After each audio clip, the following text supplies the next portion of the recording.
Kitab Bilangan pasal 14. Umat mengeluh lagi. Malam itu, umat mengeluh dengan nyaring serta meratap. Orang Israel menggerutu terhadap Musa dan Harun, dan seluruh umat berkata kepada mereka, "Alangkah baiknya kalau kami mati di Mesir atau di padang gurun ini saja. Mengapa Tuhan membawa kami ke negeri ini untuk dibunuh dengan pedang? Istri dan anak-anak kami akan menjadi tawanan. Bukankah lebih baik jika kami kembali ke Mesir?" Maka mereka berkata satu sama lain, "Mari kita angkat seorang pemimpin, lalu kembali ke Mesir." Musa dan Harun sujud dengan mukanya ke tanah di depan kumpulan semua orang Israel itu. Yosua anak Nun dan Kaleb anak Yefune yang ikut mengintai negeri itu merobek pakaian mereka. Mereka berkata kepada kumpulan umat Israel, "Negeri yang kami jalani untuk diintai itu sangat baik. Jika Tuhan berkenan kepada kita, Dia akan membawa kita memasuki negeri itu dan akan memberikannya kepada kita, suatu negeri yang berlimpah dengan susu dan madu. Hanya saja, jangan memberontak melawan Tuhan, dan jangan takut kepada penduduk tanah itu, sebab bagi kita mereka adalah mangsa. Perlindungan mereka telah meninggalkan mereka, dan Tuhan menyertai kita. Jadi jangan takut kepada mereka." Namun umat itu mengatakan hendak merajam keduanya dengan batu.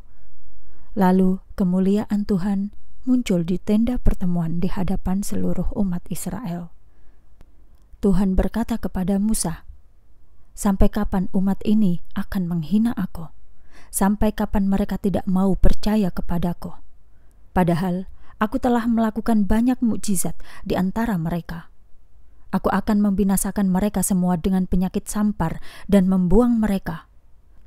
Aku akan membuatmu menjadi bangsa yang jauh lebih besar dan lebih kuat daripada mereka."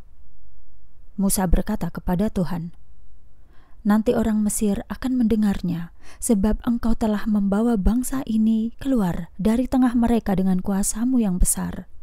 Dan mereka akan memberitahukan hal itu kepada penduduk negeri ini. Mereka sudah mendengar bahwa Engkau, ya Tuhan, menyertai umat ini, sebab Engkau, ya Tuhan, telah menampakkan diri kepada umat-Mu. Awan-Mu ada di atas mereka. Engkau berjalan di depan mereka dalam tiang awan pada siang hari dan tiang api pada malam hari. Apabila Engkau membinasakan umat ini sekaligus, maka bangsa-bangsa yang telah mendengar kemasyhuran-Mu akan berkata, 'Tuhan tidak mampu membawa mereka ke negeri yang telah Dia janjikan kepada mereka dengan sumpah. Karena itulah Dia membinasakan mereka semua di padang gurun.' Jadi sekarang, ya Tuhan, aku berdoa, biarlah kuasa-Mu diagungkan, seperti yang telah Engkau nyatakan dengan berkata, 'Tuhan itu lambat untuk marah, berlimpah dengan kasih setia, mengampuni kesalahan dan pelanggaran. Namun Dia tidak membiarkan orang yang bersalah tidak dihukum, membalaskan kesalahan ayah kepada anak-anaknya sampai keturunan ketiga dan keempat.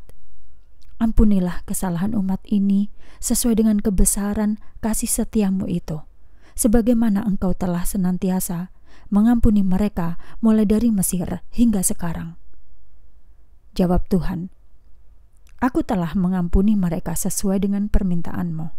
Namun sesungguhnya demi Aku yang hidup dan kemuliaan Tuhan akan memenuhi seluruh bumi. Semua orang yang telah melihat kemuliaan-Ku dan mukjizat-Ku yang Kulakukan di Mesir dan di padang gurun, tetapi telah mencobai Aku 10 kali dan tidak mendengarkan suara-Ku, tidak akan melihat negeri yang telah Aku janjikan kepada nenek moyang mereka, juga semua orang yang telah menghina Aku. Akan tetapi hamba-Ku Kaleb akan Kubawa masuk ke negeri yang dia masuki itu, dan keturunannya akan memiliki negeri itu, sebab dia memiliki roh yang berbeda dan telah mengikuti Aku dengan sepenuhnya. Orang Amalek dan orang Kanaan tinggal di lembah-lembah itu. Berbaliklah besok dan berangkatlah ke padang gurun melalui jalan laut Teberau." Tuhan menghukum umat itu. Tuhan berfirman kepada Musa dan Harun, "Berapa lama lagi aku harus bersabar terhadap umat yang jahat yang menggerutu terhadap aku? Aku telah mendengar gerutuan umat Israel terhadapku. Katakanlah kepada mereka, Tuhan berkata, demi aku yang hidup, aku akan melakukan kepadamu sesuai dengan apa yang aku dengar dari kata-katamu. Mayatmu akan bergelimpangan di padang gurun ini. Dari semua laki-laki yang tercatat, yaitu mereka yang berusia 20 tahun atau lebih, yang telah menggerutu terhadap aku, tidak seorang pun dari mereka yang akan masuk ke negeri yang telah kujanjikan untuk kamu tinggali, kecuali Kaleb anak Yefune dan Yosua anak Nun. Namun anak-anakmu yang kamu katakan akan menjadi mangsa, akan kubawa masuk ke negeri itu. Mereka akan menikmati negeri yang kamu tolak itu. Sementara untuk kalian, mayat kalian akan bergelimpangan di padang gurun ini. Anak-anakmu akan menjadi gembala selama 40 tahun di padang gurun. Mereka akan menderita karena ketidaksetiaanmu, sampai kalian semua mati di padang gurun. Sesuai jumlah hari ketika kamu mengintai negeri itu, yaitu 40 hari. Untuk setiap harinya, kamu harus menanggung kesalahanmu selama setahun. Genap 40 tahun. Dengan demikian, kamu akan mengetahui permusuhanku. Aku, Tuhan, telah berfirman, aku pasti akan melakukan hal itu kepada seluruh umat yang jahat ini, yang telah berkumpul bersama menentang aku. Di gurun ini, mereka akan dibinasakan.